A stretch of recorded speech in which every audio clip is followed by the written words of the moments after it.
श्री सुखदेव जी महाराज जी कहते हैं कि परमात्मा को अपना जीवन समर्पित कर देना चाहिए। और जब कह दें कि प्रभु हम आपके हैं, तो फिर इसको अपना मत मानिए,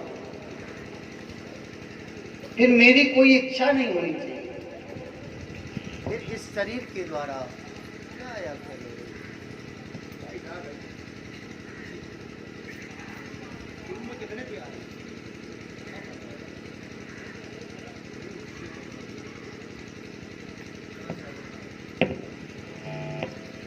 श्री वृंदावन बिहारी लाल की। इस शरीर के द्वारा जो भी क्रिया हो रही है, जो भी कुछ होवे, उसको परमात्मा को समर्पित कर देना चाहिए। हमारा कुछ नहीं, प्रभु सब आपका है और आपके लिए ही सब कुछ किया जा रहा है। अब अच्छा बुरा जो भी है सब आपके लिए। जब हम दूसरों के लिए कार्य करते हैं ना, तो उसकी लाभ हानि से हमको कोई सुख और दुख नहीं होता। होता है क्या? अपने लिए करते हैं तब सोचते हैं कि हमारे लिए हानि न हो, लाभ हो।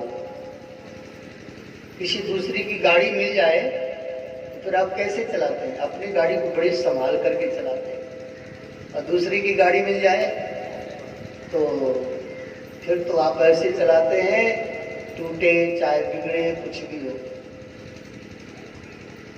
फिर चिंता नहीं होती है। हम ऐसे ही परमात्मा को ये शरीर, ये जीवन अर्पण कर दें, फिर चिंता मुक्त हो जाए। इसको हम अपना मान के बैठे हैं ना, इसलिए चिंता होती है।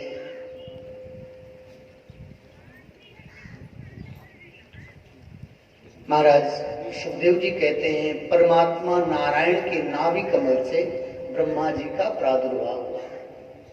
अब सृष्टि की रचना शुरू हो रही है। परीक्षित जी ने सृष्टि विषयक प्रश्न किया है।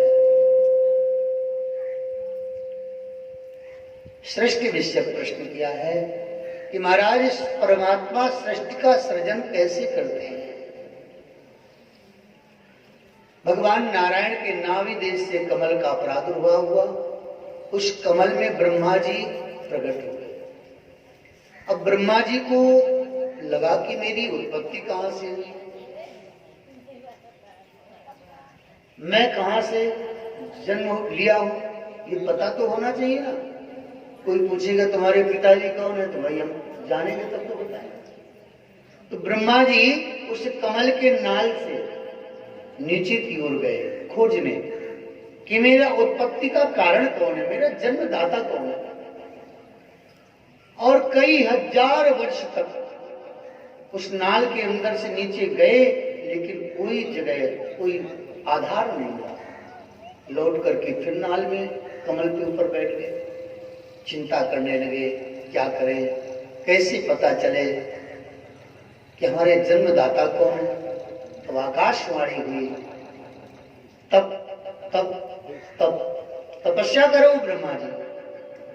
ब्रह्मा जी ने तपस्या की, और तपस्या की तो परमात्मा नारायण प्रकट हो गए। ब्रह्मा जी ने कहा, प्रभु ये बताइए मैं कौन हूं। जैसे हमें आपको कुछ पता थोड़ी कि हम कौन हैं। अब परिवार वालों ने नाम रख दिया तो हम अपने आप को जानने लगे कि फलाने। और संसार के लोग इतने स्वार्थी, अपने मतलब से नाम रखे हुए हैं कि हम कहीं बुलावें तो कोई भूल ना जाए, इसलिए सबका नाम अलग अलग रखा जाता है। 4 पुत्र हैं तो चारों का नाम अपने अपने मतलब से रखे हुए हैं।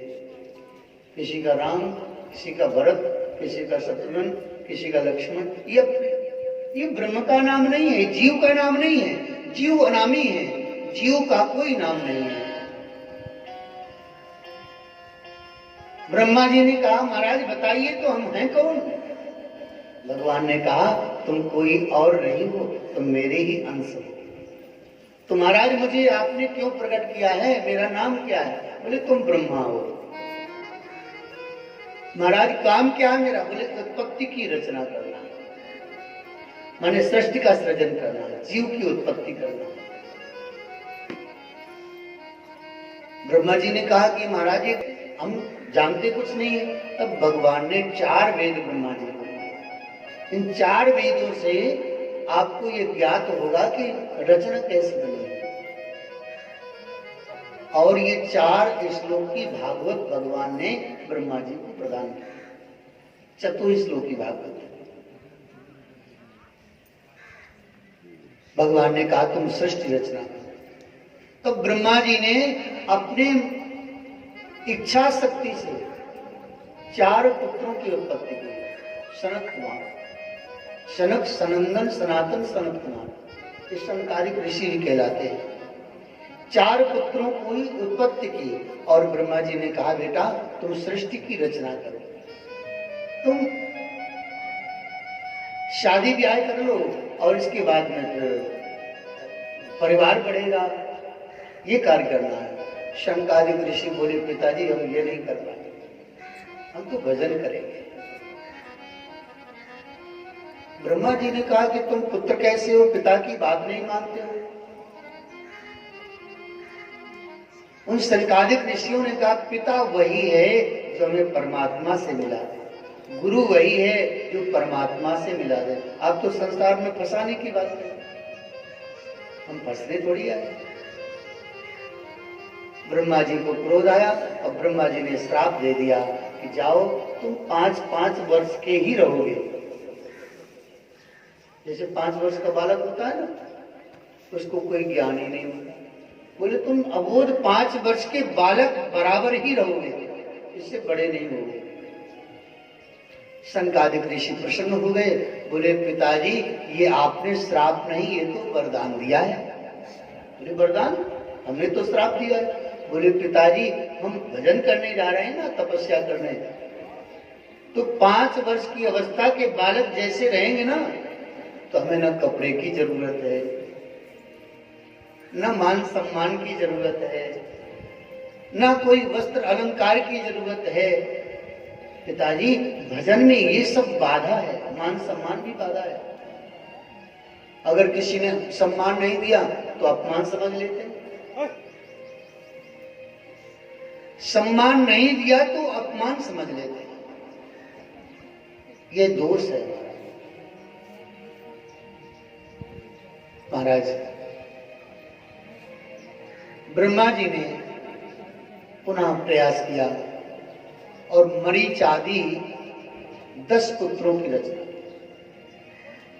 ब्रह्मा जी के द्वारा। नारद ब्रह्मा जी के मन से प्रकट हुए, ऐसे मरीच आदि 10 पुत्र प्रकट हुए। ब्रह्मा जी ने कहा तुम सृष्टि रचना करो। बोले महाराज कैसे सृष्टि रचना करें?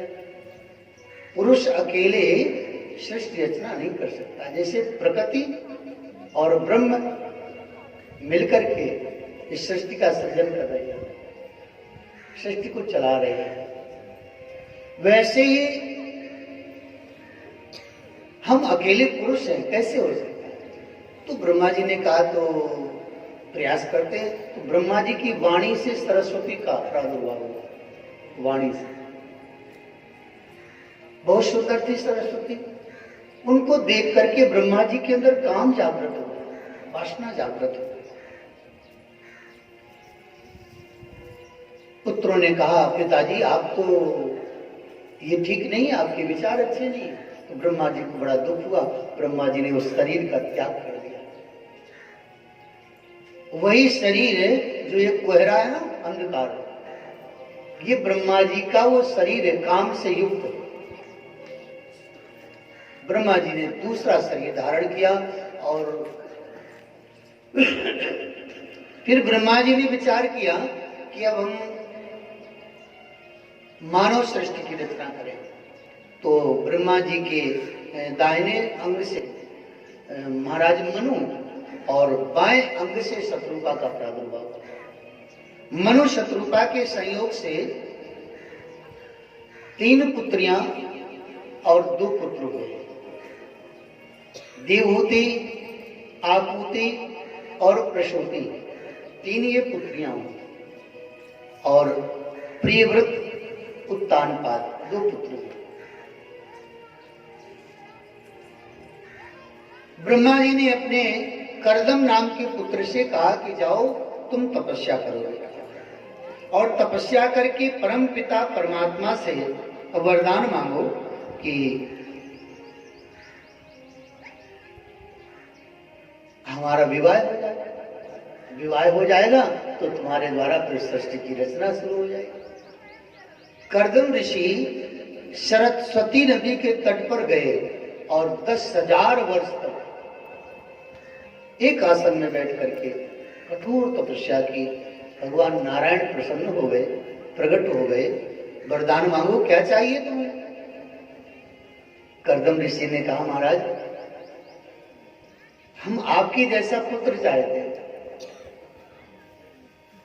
ये नहीं कहा कि हमारा विवाह कर दीजिए। कर्दम ऋषि ने कहा कि हम आपके जैसा पुत्र चाहते हैं। भगवान बोले, हम अपने जैसा कहां से लाएंगे, हम ही आपका पुत्र बन के आएंगे। एक साथ 2 वरदान हो गए ना। या पुत्र तो तभी होगा जब विवाह होगा। कर्दम ऋषि ने कहा कि हमारा विवाह, बोले आज से परसों के दिन, यानी महाराज मनु अपनी पुत्री देवहूति को लेकर के आएंगे और आपसे आग्रह करेंगे विवाह के लिए, तो आप ना मत करना, उस कन्या से विवाह कर लेना। कर्दम ऋषि ने कहा ठीक है। भगवान ने कहा ठीक है, हम पुत्र बन के आएंगे। चले गए प्रभु। इधर महाराज मनु को ब्रह्मा जी ने प्रेरित किया कि कर्दम ऋषि के पास जाओ और उन्हें अपना जामाता के रूप में वर्ण करो।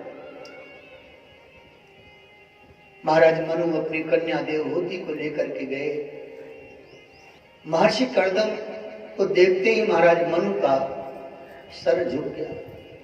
तपस्या का मूर्तिमान स्वरूप मानो साक्षात सूर्य ही प्रकट हो गए हो, ऐसा सुंदर तेजोमय स्वरूप देख करके महाराज मनु ने निवेदन किया, महाराज मैं अपनी पुत्री का विवाह आपके साथ करना चाहता हूं। कर्दम ऋषि ने कहा, आप ठीक कह रहे हैं, लेकिन जल्दबाजी में कोई कार्य नहीं करना चाहिए। पहले आप बैठिए। आप मेरे कुटिया में आए हैं तो आप मेरे अतिथि हैं, मेरा आतिथ्य ग्रहण करिए पहले, फिर बाद में बैठ के चर्चा होगी। महाराज कर्दम ऋषि ने एक आसन दिया बैठने के लिए। जब हमारे यहाँ कोई आता है तो बैठने के लिए आसन देते हैं ना। कर्दम ऋषि ने बैठने के लिए आसन दिया। महाराज मनु, महारानी शत्रुपा उस आसन में बैठ गए, लेकिन देवहूति नहीं बैठी।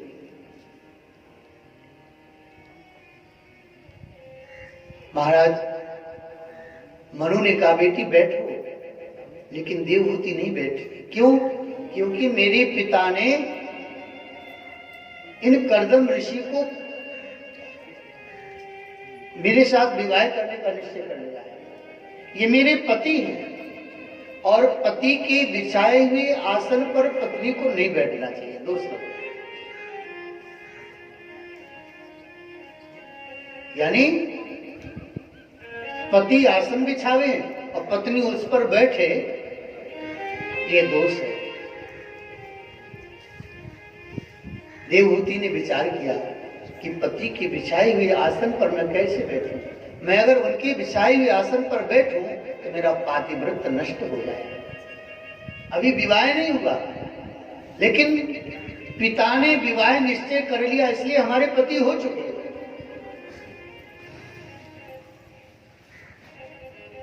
लेकिन एक बात है, अगर मैं पति की बिछाए हुए आसन पर यानी उनके आदेश का पालन ना करूं तो भी मेरा पतिव्रत नष्ट हो जाएगा। मेरे पतिदेव आदेश कर रहे हैं कि बैठिए आसन में, और उनके आदेश का पालन ना करूं तो भी तो मेरा पतिव्रत नष्ट हो जाएगा।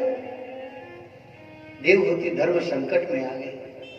बैठूं तो पातिव्रत नष्ट, और ना बैठूं तो उनकी आज्ञा का अनादर होगा तो भी पाती होगा। तब देवहूति ने विचार किया, मेरा यह दाहिना अंग तो मेरे पति का ही है, और दाहिने हाथ को उस आसन में रख करके देवहूति आसन से बाहर बैठ गई, हाथ आसन में रखे हैं, मतलब कि मैं आपकी आज्ञा का पालन कर रही हूं, लेकिन आपके आसन में मैं बैठ गई। ये संस्कार है। व्यक्ति के कर्म से पता चलता है कितना संस्कार है।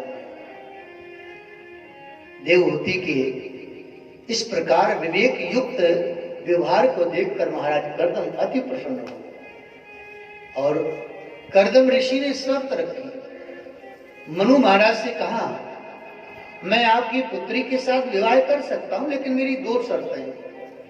एक शर्त है कि मैं भजन करने बैठ जाऊं तो तेरी पुत्री मुझे मना नहीं करेगी। आजकल होता है ना, बहुत भजन करते हैं, दिन भर भजन करते हैं, सत्संग करते हैं, तुम्हें तो घर की कोई फिक्र ही नहीं। बोले ये शब्द नहीं, हम चाहे कितने समय तक भजन करें, तुम्हारी पुत्री उस पर व्यवधान उत्पन्न न करे। दूसरा, मैं कब गृहस्थ जीवन छोड़ के चला जाऊं मुझे रोकेगी नहीं। मैं गृहस्थ जीवन त्याग के चला जाऊं तो मुझे रोकेगी नहीं, मेरे मार्ग में व्यवधान उत्पन्न नहीं करेगी। महाराज मनु ने अपनी पुत्री देवहूति से पूछा, बेटी क्या तुम्हें ये शर्त स्वीकार है?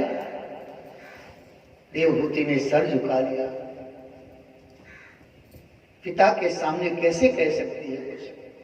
सर झुका लिया, मौन स्वीकृति दी। मतलब मुझे महाराज कर्दम के दोनों वचन स्वीकार है। महाराज मनु ने अपनी पुत्री का विवाह कर्दम ऋषि के साथ कर दिया। विवाह हो गया। महाराज मनु शत्रुपा चले गए, विवाह हुआ और तुरंत महाराज कर्दम ऋषि साधना में बैठ गए।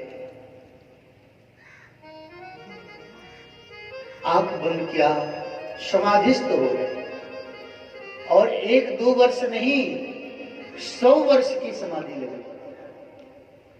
100 वर्ष तक एक ही आसन में बैठे रहे। लेकिन देवहूति ने कभी ये नहीं कहा, शिकायत नहीं की पिता से। अपने पति की बाह्य शरीर की सेवा करती रही, और पति मेरे कुछ जल नहीं पी रहे हैं, कुछ आहार नहीं ले रहे हैं, तो पत्नी का भी धर्म बनता है कि पति के खिलाए बिना कैसे भोजन करे। तो बेचारी देवहूति भी कुछ नहीं खाती पीती थी, शरीर बिल्कुल कमजोर हो गया। किसी प्रकार का कोई श्रृंगार न करे, देवहूति बिल्कुल वृद्ध जैसी हो गई, बाल जटारूप बन गए।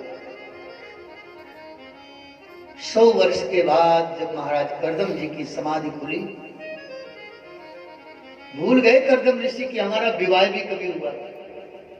सामने देखा एक नारी को जो दुबली पतली है, वस्त्र शरीर में है लेकिन जगह जगह से फटा हुआ है, मैला कुचैला वस्त्र है, सर के बाल जटा रूप ले चुके हैं।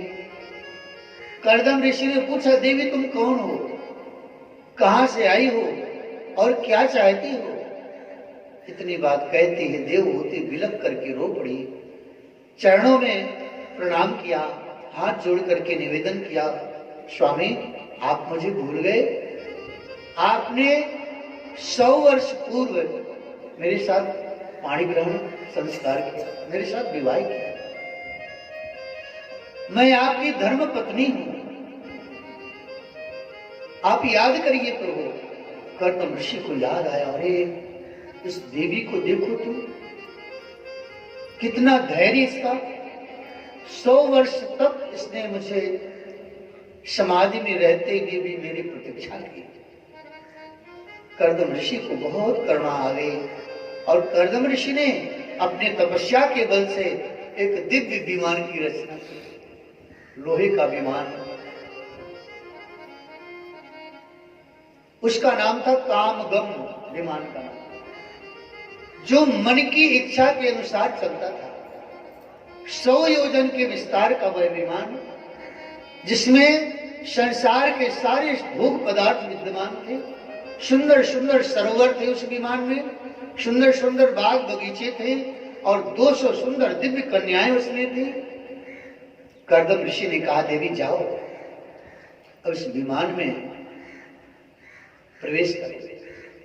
जैसे ही देवहूति इस विमान के अंदर गई, वो 200 देव कन्याएं आई। देवहूति को ले जाकर के सरोवर में स्नान कराया। जैसे स्नान कराया वैसे देवहूति का शरीर दिव्य हृष्ट पुष्ट शरीर हो गया, सुंदर शरीर हो गया, 18 वर्ष का दिव्य शरीर हो गया। उन देव कन्याओं ने देवहूति का दिव्य सुंदर श्रृंगार किया, और कर्दम ऋषि ने अपने योग बल से अपने शरीर को सुंदर और युवा बनाया। फिर महाराज देवहूति और कर्दम ऋषि उस विमान में रह करके कई वर्षों तक विचरण किया, भ्रमण किया।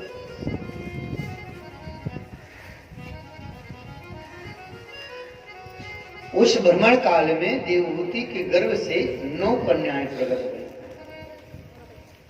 9 कन्याएं। कर्दम ऋषि ने विचार किया, री इतनी संतान हो गई और अभी तक हमको वैराग्य नहीं हुआ।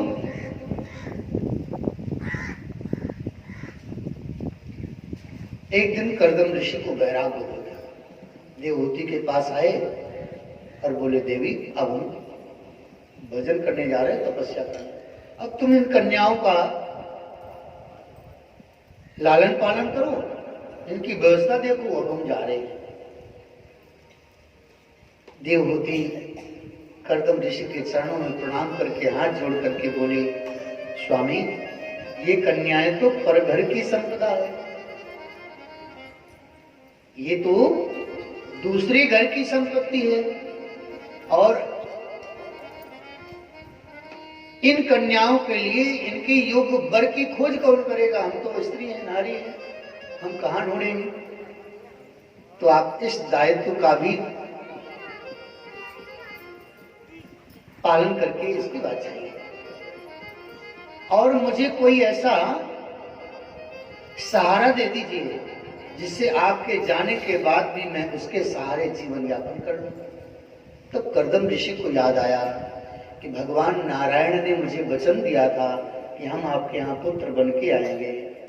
भगवान के वो वचन याद आ गए, और फिर कर्दम ऋषि ने कमंडल रखा और पुनः रुक गए। कुछ समय के बाद देवहूति के गर्भ से सुंदर बालक का जन्म हुआ। साक्षात नारायण ही देवहूति के गर्भ से बालक के रूप में प्रकट हुए।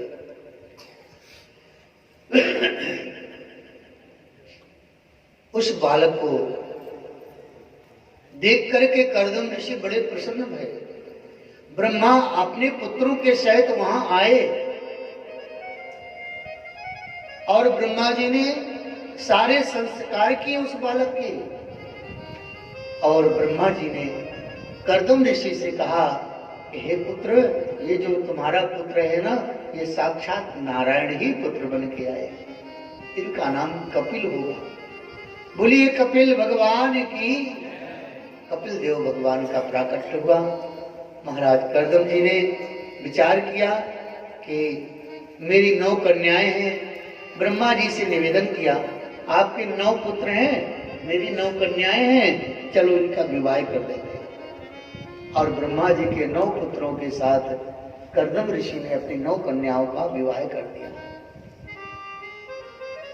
देवहूति के पास गए और बोले, देवी अब मैं जाऊं तपस्या करने? देवहूति ने कहा, नाथ अब आप प्रेम पूर्वक जाइए, अब आपकी हमें विशेष आवश्यकता नहीं है, हमारे लिए सुंदर बालक हमें मिल गया है। कर्दम ऋषि तपस्या करने चले गए। देवहूति कपिल भगवान को अपने पुत्र के रूप में प्राप्त कर चुकी बड़ी आनंदित रहते थे और आनंद पूर्वक जीवन यापन करते थे। धीरे धीरे 5 वर्ष के भगवान कपिल हुए और एक दिन माँ देवहूति अपने पुत्र के पास बैठ करके पुत्र के लक्षण, पुत्र के जो गुण हैं, उन गुणों को देख देख करके विभोर हो रही है। भाव में डूब करके हाथ जोड़ करके साक्षात भगवान कपिल देव के सामने निवेदन किया, प्रभु मैं आपको देख करके मुझे ऐसा लगता है कि मैं नारायण को प्राप्त कर चुका, लेकिन आपके प्रति मेरा पुत्रवत मोह है। ये संसार का मोह कैसे भंग हो? आप कोई उपाय बताइए। तब भगवान ने मां देवहूति को सांख्य शास्त्र का उपदेश दिया। मां, मेरी प्राप्ति के लिए बड़े बड़े योगी जन अनंत अनंत जन्मों तक साधना करते हैं, लेकिन मुझे प्राप्त नहीं कर पाते। आज मैं आपके यहां पुत्र बन के आया हूं। स्वाभाविक है, सांसारिक मनुष्य सांसारिक बालक के प्रति अत्यंत आसक्त हो जाता है, फिर तो हम साक्षात नारायण हैं। मेरे प्रति आपकी आसक्ति स्वाभाविक है। और भगवान ने मां देवहूति को भक्ति मार्ग का उपदेश दिया। मां, मेरी भक्ति है 9 प्रकार से। 9 प्रकार से भक्त मेरी भक्ति करके मुझे प्राप्त कर लेता है।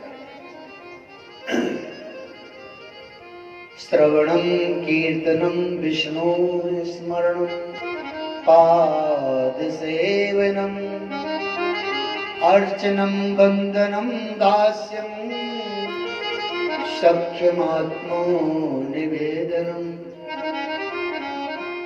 श्रवणम, सुनो। क्या सुने? महापुरुषों ने बताया भगवान के पावन चरित्र को सुनो, परमात्मा की कथा को सुनो। संसार के विषय युक्त शब्दों को सुनोगे तो आपका मन विषयी हो जाएगा, आपका मन बिगड़ जाएगा, अधोगामी हो जाएगा। इसलिए परमात्मा के चरित्र को निरंतर सुनना चाहिए। कीर्तनम, भगवान के नाम का संकीर्तन करो। कीर्तन करने से जीव 84 लक्ष योनियों से मुक्त हो जाता है। कीर्तन का तात्पर्य है कि परमात्मा के नाम का बार बार उच्चारण करके भाव में डूब करके ताली बजाना, नृत्य करना, ये भगवान को बहुत प्रिय है। विष्णु स्मरणम, भगवान विष्णु का निरंतर स्मरण रखना। हर 5 मिनट में भगवान के नाम का उच्चारण करना। हम भगवान को भूल जाते हैं, आपको महीनों याद नहीं करते, लेकिन हमारे महापुरुष कहते हैं कि आप हर 5 मिनट में नारायण, सीताराम, जो आपको नाम अच्छा लगे उसका उच्चारण करो। श्री राधा, जो भी आपको अच्छा लगे उसको हर 5 मिनट में उच्चारण करो। अगर भूल जाए तो उसका आपको पश्चाताप होना चाहिए कि मैं 10 मिनट हो गए भगवान का नाम नहीं बोल पाया। इसका मन में थोड़ा दुख होना चाहिए। बार बार परमात्मा के नाम का स्मरण करना, परमात्मा के पावन चरित्र का स्मरण करना, ये जीव के जीवन में आ जाए, फिर उसको कोई दुख नहीं है। पाद सेवनम, भगवान के चरण कमलों की सेवा का भाव जग जाए।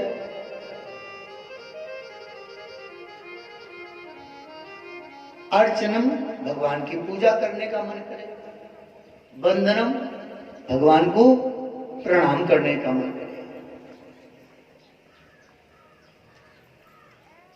अर्चनम बंदनम दास्यम, हम भगवान के दास हैं और भगवान हमारे स्वामी हैं, सखे हैं, सखा भाव।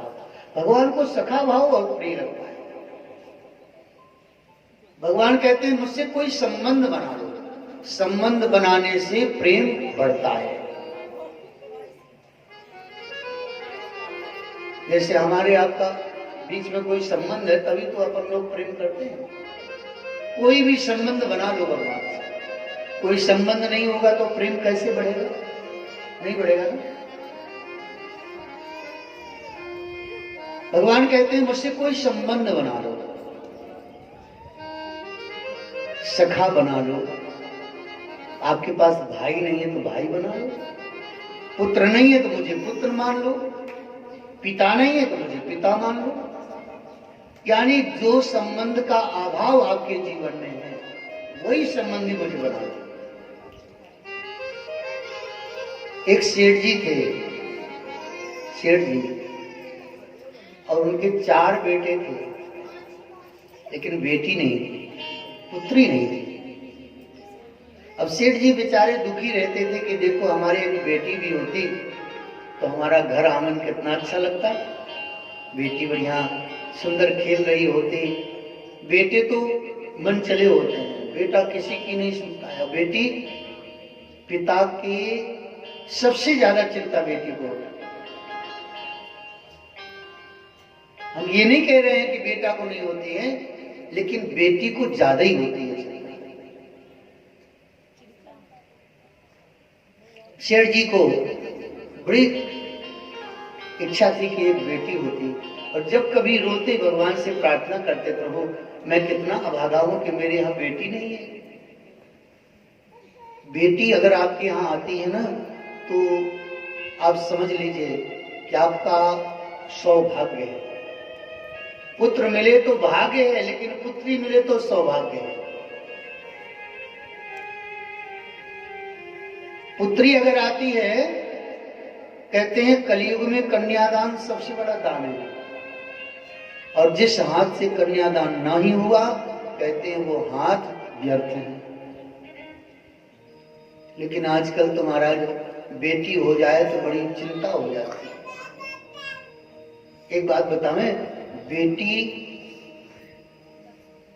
आपके प्रबल भाग्य से होती है, और बेटी आपको ऋण मुक्त करने के लिए आती है। अब पुत्र माने कर्ज चढ़ाने के लिए आता है। ऐसे पुत्र आएगा तो आपको कन्यादान लेना पड़ेगा ना। कोई पुत्री का पिता कन्यादान करता है और पुत्र का पिता कन्यादान लेता है, तो दान लेना अच्छी बात है क्या? दान करना अच्छी बात है ना। और दान लेना ये तो निकृष्ट काम है, दान लेना। तुलसीदास जी कहते हैं कि तुलसी वे नर मर चुके जो परघर मांग न जाए, और उनसे पहले वे मरे जिन मुख निकलत नाई। जो पराये दरवाजे में मांगने जाते हैं ना कि दे दो ना अपनी बेटी, हमें दे दो, कन्यादान कर दो, जो दान लेता है वो निकृष्ट कहलाता है। जो दान देता है वो धर्मात्मा कहलाता है, वो पुण्यात्मा कहलाता है। पुत्री आती है आपको धर्मात्मा बनाने के लिए, आपको पुण्य प्रदान करने के लिए। आप पुत्री आएगी तो आप कन्यादान करेंगे, और पुत्र आएगा तो कन्यादान लेंगे। तो पुत्री की सेवा करो, और पुत्री अपने भाग्य से आती है, आपके भाग्य से नहीं आती है। देखते हैं कितने पिता ऐसे होते हैं जो अपनी पुत्री के लिए अपनी हैसियत से ज्यादा ही अच्छा घर ढूंढते, लेकिन गरीबी ज्यादा होने के कारण अच्छे घर में ब्याह नहीं कर पाते। लेकिन पुत्री के जाते ही वो घर कभी कभी ऐसा चमक जाता है, इतना धनवान हो जाता है घर, सब लोग आनंदित हो जाते हैं। ये पुत्री का भाग्य है। अब कहते हैं भैया आपकी पुत्री जब हमारे घर में बहू बन के आई ना, तब से हमारा घर स्वर्ग बन गया। इसलिए पुत्री के आगमन से खुश होना चाहिए और पुत्र के आगमन से खुश नहीं होना चाहिए। लेकिन यहां सब उल्टा होता है, पुत्री आ जाए तो बड़ी उदासी होती है। एक हम आपको गीत सुनाते हैं, मन कर रहा है। एक पुत्री अपने पिता से कहती है,